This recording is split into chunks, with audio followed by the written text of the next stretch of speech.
we are here today to help you save the world. I have with me across the table Joe Murphy, who you might be familiar with if you listened to a podcast I did earlier about a film that he had made. He was in with the actress Meg Afonso for The Place Just Right. And we have on the road in Texas his partner, Jon Cring. So welcome, Joe and Jon. Thank you. It's great to be back. I would just like to start by hearing about I can't pronounce it, your center in Clarksville, ANAM Earth Center? Sure, that's the ANAM Earth Center for Sustainability and Culture. ANAM is actually the Irish word for soul, and it's run by some friends of mine, Rob and Meg Breen, married couple. They have a homestead out in Clarksville, and this is a nonprofit educational organization that they've been running for 10 or 20 years. And it does a lot of different things. They have a lot of hands-on experience for people who want to come in, learn about sustainable farming. They have goats and chickens and all kinds of fun things. But they also do policy analysis. And I started working with Rob about a little over a year ago on the policy analysis front. And then that's also kind of melded into environmental communications, because one thing that Rob and I keep coming back to is the science of environmentalism and sustainability. Not that that's easy, but it's kind of the easy part. I think policy and communications, getting people to think about the environment and to understand the problems and the solutions, is really a bigger challenge than understanding these problems and solutions from a technical point of view. And so that kind of leads into what we're here today for, is to talk about this movie that we want to do called Earth Day 2030. It's about climate change. And when we first started figuring out, how are we going to promote this? We thought it might be funny to say it's a comedy beat about climate change, because you usually don't think of comedy and climate change in the same sentence. So we are taking this kind of maybe a atypical approach, because we want to get people's attention about climate change, because I think a lot of people fret about it, a lot of people worry about it, but we don't talk about it enough. And so the goal of this movie is to get people talking about climate change, and then ultimately, hopefully, acting on climate change. But we want to do that is in an approachable way by making people laugh. And I saw the trailer for the film, and it does two things. It starts with these shocking pictures that are getting so common we're no longer shocked by them.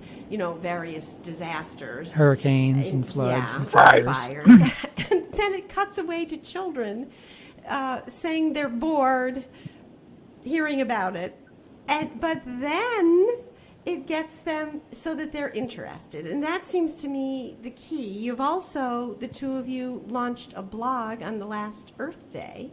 And it seems that has the same intention as your mockumentary, which is to get people talking about it, to get kids so they're not rolling their eyes, but actually engaged.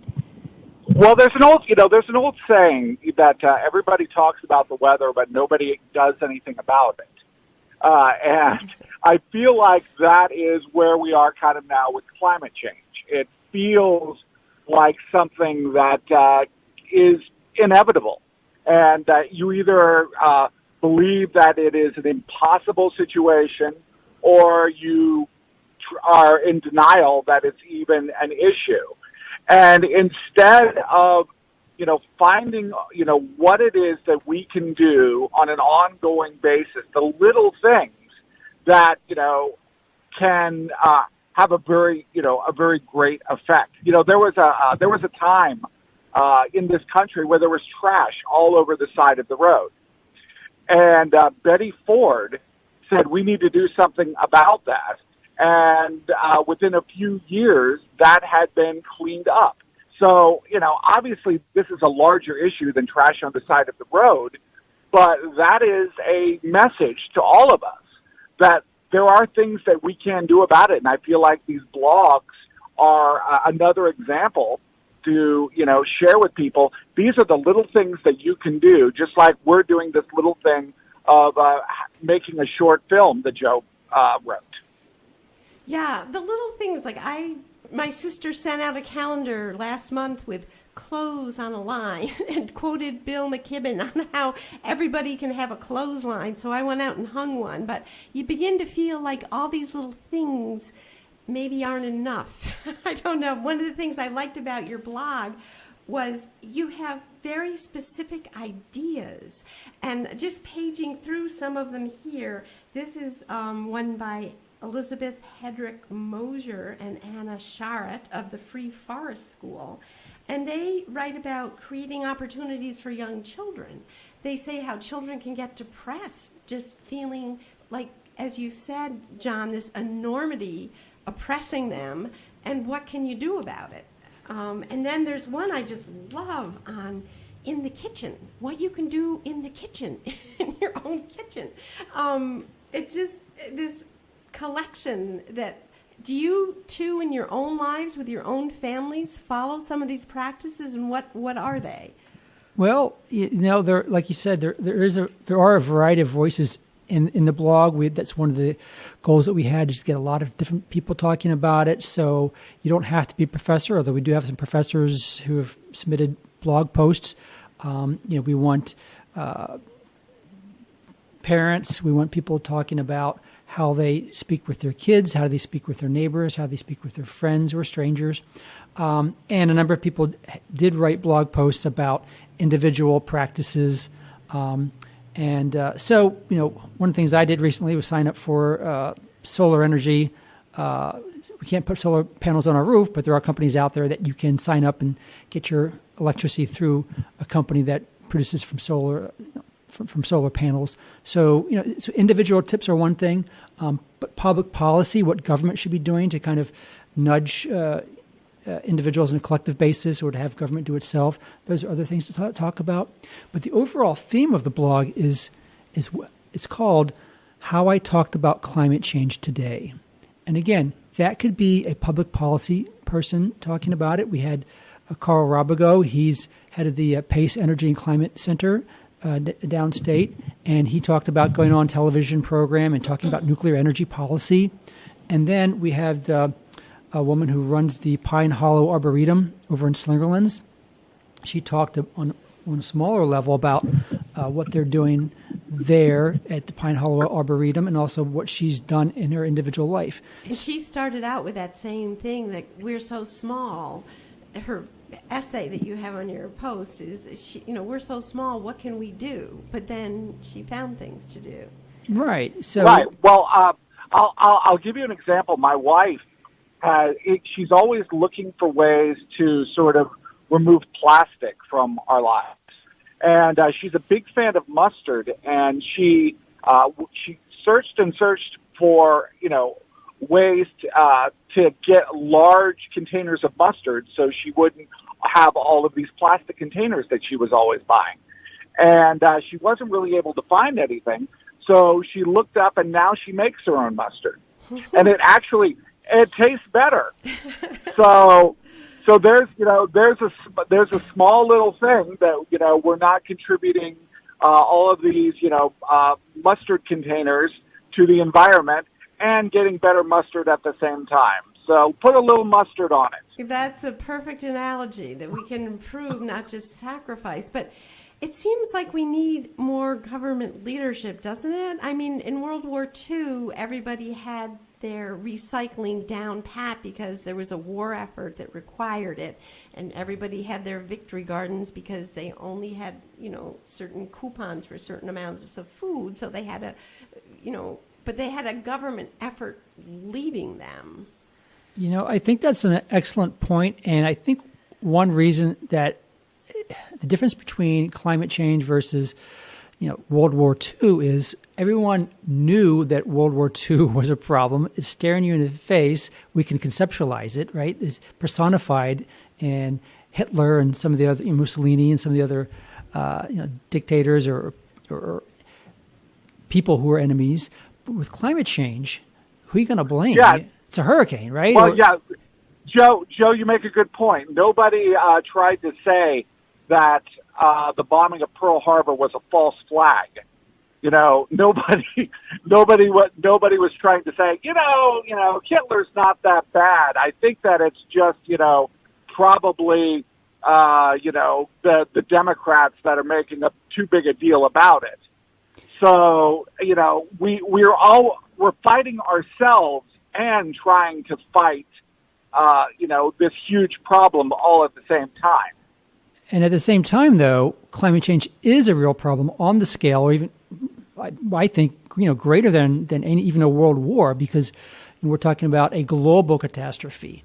And so that's one of the things we're trying to accomplish with the movie, is to get people to think about it in a different way. Because right now, people, we're busy with our own lives, and so we think about it when it's brought to our attention. If there's a fire that we see on the news, bright pictures of flames, or if it's a hurricane, oh my gosh, we need to figure out what to do with this particular hurricane. But with the movie, we're trying to get people to understand what's it going to be like in 12 years, to actually 11 years now, to living in a world where climate change has already progressed. And now this is not a special effects movie. We're not going to have 50-foot walls of hurricanes and floods and everything. This is more looking at the social aspect of it. What is it like when your kids don't know what a butterfly looks like? What is it going to be like when you have climate refugees moving in next door to you? Or maybe you're the climate refugee. And a refugee isn't someone who comes from another country. Maybe the refugee is someone who comes from New Jersey or Long Island or Arizona.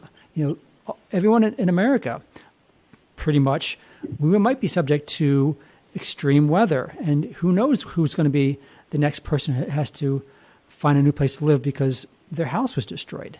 And it's one thing to talk about this with statistics and say, predict how many people would be moving and everything. But to see a movie where you see an actor portraying a person and you can then envision that'll allow you to think about climate change in a different way than if you just picked up the paper or saw two people arguing about it on a talk show.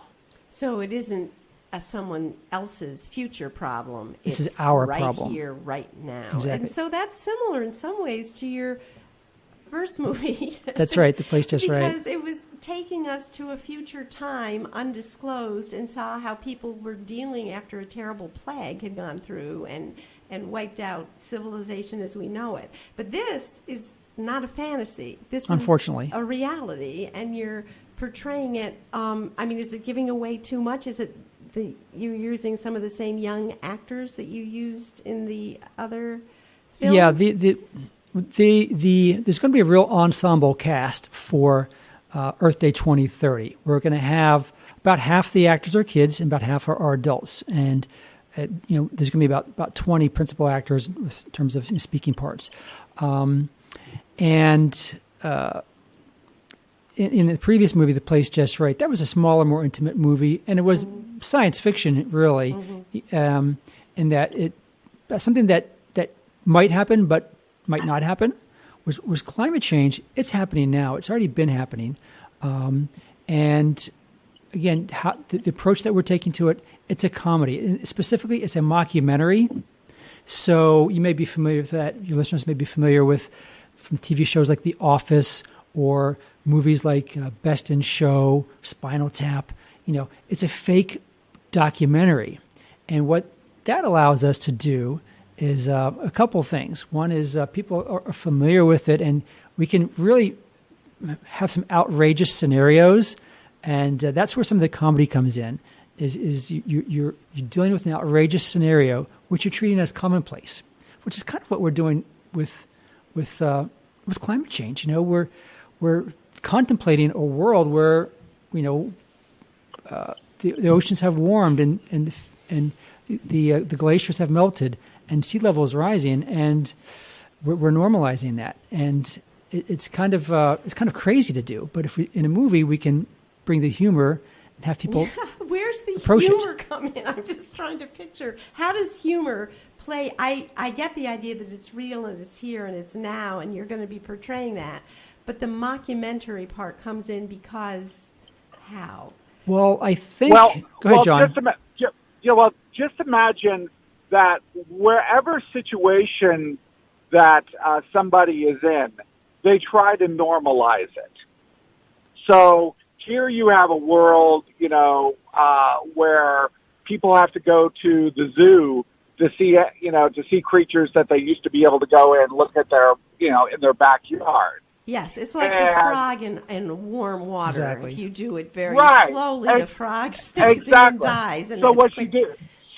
So everybody is always trying to say everything's fine. No, it's great that these 300 people are having to move into these tents. These tents are awesome, and it's always, especially in the government situation, it's always trying to look on the bright side. And sort of the darker it gets, and the more that they try to look at the bright side, that creates absurdity. And there's a lot of funny in absurdity. I see. So it's the overstatement that the humor comes from, and it kind of punctures the tragedy. Wow. Well, you guys have your work cut out for you. What's the schedule on this? Sure. We've got shooting dates scheduled for June, and we're going to be shooting just down the road in Voorheesville at St. Matthew's Church. It's going to double for elementary school classroom and a few other locations, and then another location at a park where there'll be a pavilion where in the movie that's where some of the climate refugees will be living. We've got a great character, the mayor of this fictional small town. It's going to be played by a really wonderful actor by the name of Richard Bird. He's coming up from New York City to work with us. And this is a really gung-ho mayor who, like John said, normalizing the absurd. He's just so happy about this new program to bring in all these climate refugees because he thinks it's going to be a great thing for the town. Now, climate refugees, that's a very serious problem, and we don't mean to downplay the seriousness of the issue. But in the movie, the absurdity comes that this mayor is really pumping this idea as just a wonderful thing. At the same time, he's kind of using short thrift and providing the services to the refugees, and we see that dichotomy between the mayor who is all gung ho about the program and some of the townspeople who are saying, not so fast. So the political rhetoric does not match the reality. Exactly. Common problem. Yes. Right. Yeah, exactly. And, right now you can go to our Seed and Spark and take a look at the video that you've been talking about and, pass it along to people. And if you want to, please contribute because we're trying to see this film, Earth Day 2030. And here's a good place to put in your address for your blog. Sure. People can access it that way. Sure. The blog is at our website's earthday2030.com. And then if you go on there, you can click on the blog page. So that's really easy. And John mentioned Seed and Spark, which is a really wonderful crowdfunding platform. It's run by and for independent filmmakers, and they help small independent films like ours raise funds to get these films produced, edited, and distributed. And so we have if you go to our website, again, it's earthday2030.com, you'll be able to click on a link to get to the Seed and Spark page, or you can just go right to seedandspark.com/fund/Earth Day 2030, or just go to seedandspark.com and search for Earth Day 2030 and we'll pop up. That's where we have our introductory video. It's less than 3 minutes. It's quick, it's funny. That's the one you saw and you described earlier. It is funny. And the kids in it are great. No offense to you and John, you're okay, but the kids are really riveting. We know that's why we put them in there. Yeah. We're not proud. And so if all goes well and you wrap up the filming this summer, how are you going to distribute it? How do people get to see it? How does it? Well, there's two stages. First is the film festival process. There's more and more film festivals out there these days, and some of them are geared specifically towards environmental films. Some of them are more broadly geared towards social justice movies. And then we can also submit it to just general film festivals who are looking for good films. And John is more. He's got a great, rich background in film production and distribution. So maybe Jon can tell us how that process works, and then also what the possibilities are now for screening online or in theaters. So, Jon, did you have some thoughts there? Well, I think that this is a project we want to show people how this could even make a great feature film. When Joe came to me, he pointed out that the only sort of climate change movie that people are familiar with is that movie from about 10 years ago, The Day After Tomorrow. Yeah. So, 15 years ago. Right. The opportunity to speak about something like this, but do it in a way that entertains and, is thought-provoking. I feel like I think people are going to be surprised and very, very, very, very interested, and hopefully we'll get a team together to, see the feature made too. I actually wrote the script as a feature film initially, but you don't want to bite off more than you can chew initially. So I thought, hey, let's make it as a short film first. So I took it's kind of the core plot elements and the core characters, and we pared it down, and that's why we're doing the short film first. So the plan is to shoot it in the summer, edit it, submit it to film festivals, so hopefully do the film festival round the next 12 to 18 months. And if that gets enough interest, we would like to, like Jon mentioned, hey, let's raise some money and shoot a feature film. Again, shoot it here in upstate New York in the capital region. We've got the actors, we've got the production capability, we've got the people who know how to do it. And this is a project we would like to do at a short film and a feature film level over the next 2 to 3 years. So if this all plays out, if your future unfurls the way you would want it, people would see this feature film. What would it accomplish? What would it do? Well, getting back to there's a lot of social science research that shows that people can't wrap their heads around certain issues if it takes place in the future and they haven't experienced it before. And so right now, that's kind of a lot of climate change is in the future. And so we want people to go into the theater, come out saying, oh, now I get it in a way that I didn't get it before. So it's like bombing Pearl Harbor. Yes. Now, we don't want to have the trigger to we want people to cause action. We want people to feel what it's like to live in a climate-changed world before it happens, so while we still have time to fix things. And that's the important thing, I think, is that we are facing serious challenges. We do have the tools to address climate change. We just need to move. We need to move collectively. We need to do it quickly.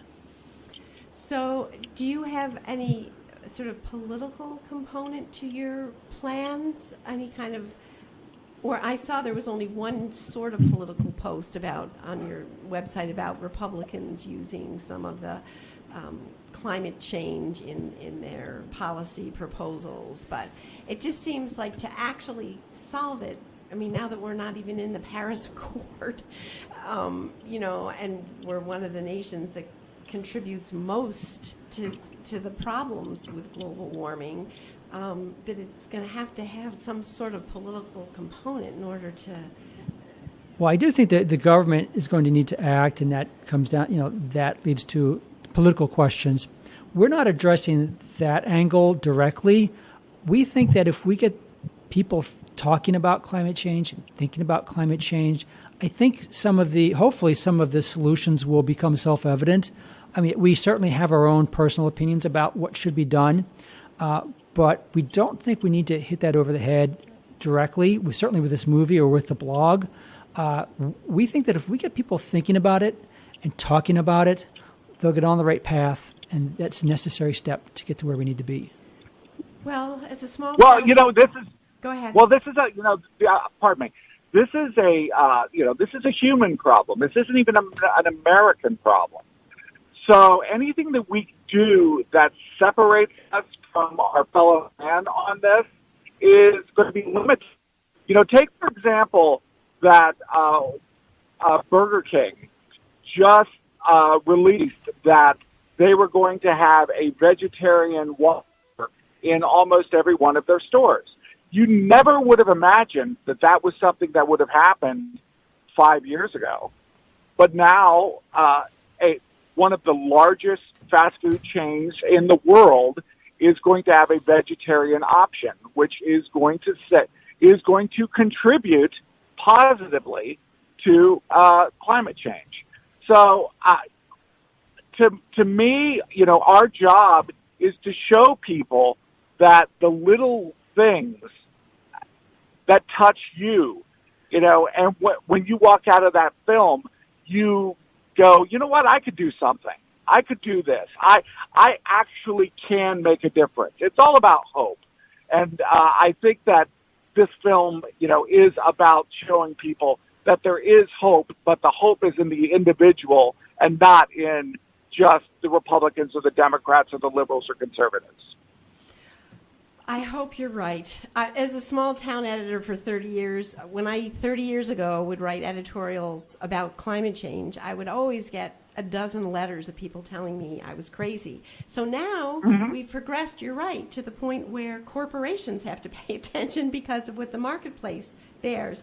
But right. I still think there's the problem, even though my readers no longer write in and say, hey, it's not real.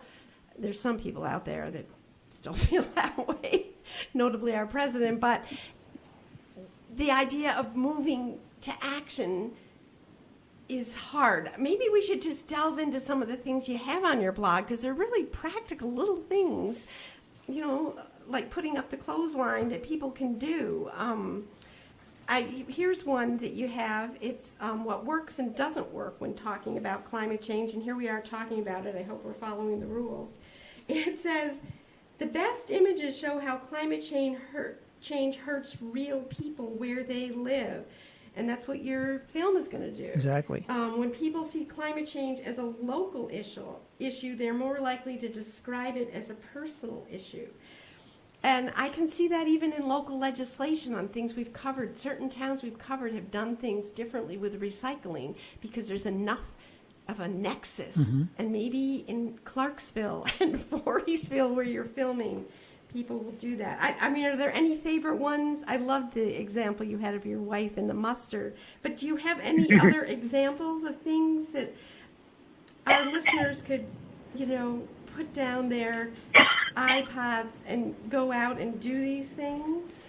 Yeah, I think you identified one of my favorite blog posts, which is what are good ways, effective ways to talk about climate change and how to reach people. Yeah. And so, rather than what we can do as individuals, it deals with how to talk about the issue so that we can reach people and who may not agree with us, or even if they do agree with us, how we can engage them. And it has a lot of tips for how to do that. And it addresses the Republican versus Democratic divide. And it really looks at psychology. How do you reach people? How do you talk to people? And there's a lot of images, for example, of the polar bear floating on ice, which we may have seen that image. And while at first glance you might think, well, that's going to be an effective image, but it turns out not to be, because people think, oh, it's a polar bear. He's up in the Arctic. We live here in New York.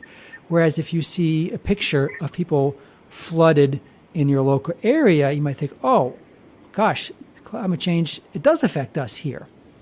And it affects us in a way that's happening now, not just something that might be happening in 20 years. And so I found that particular blog post to be very effective in helping me realize how to talk about it with other people. Yeah, and another one that really struck me was this one. It's called Unicorns, Kitchens, and Nature Relatedness. And it makes a distinction between like taking a walk in the woods and feeling peaceful and being related to nature all the time, even when you're on the subway, realizing that you're part of this larger world. It's not something you're an outsider and you go visit occasionally, but you're affecting it in your just everyday existence, which is like a whole mind switch. I think that's one thing has become more clear to scientists, certainly in the past couple of decades, and I think we need to get that across to the public, which is that we live in an ecosystem world. Okay, everything is interrelated. So when the ocean temperatures rise, well, even if you don't live on the coast, it's going to affect you because hurricanes and global weather patterns are affected by the temperature of the water. So you may have more tornadoes in Tornado Alley in the Midwest based on what's happening in water temperature in the Pacific Ocean. And that's just one example of the interwoven web of ecosystems. And so it's not just a checkerboard with discrete units. It's a interwoven world in which we live. And that's... It's not... And it's not always just hurricanes. This winter, California, I believe it was in like Malibu or in the hills of Los Angeles, they had snow. They've never had snow before. So if that is not an indicator to you that things are changing, and it's not a good change, then I don't know what else, I don't know what else I can tell you. Yeah. The more that you can make it personal for people, the more that you can make it about their family, their dog, their goldfish, the more that they're going to be able to do something about it. I think that's an excellent thought, and our time has gone so fast. Do each of you want to just have one closing thought to leave our listeners with? I would say don't get depressed about climate change. Learn a little bit more about it, what you can do, and take some action. And one thing you could do is help our movie get made. Okay, very good. And Jon, do you have a closing thought?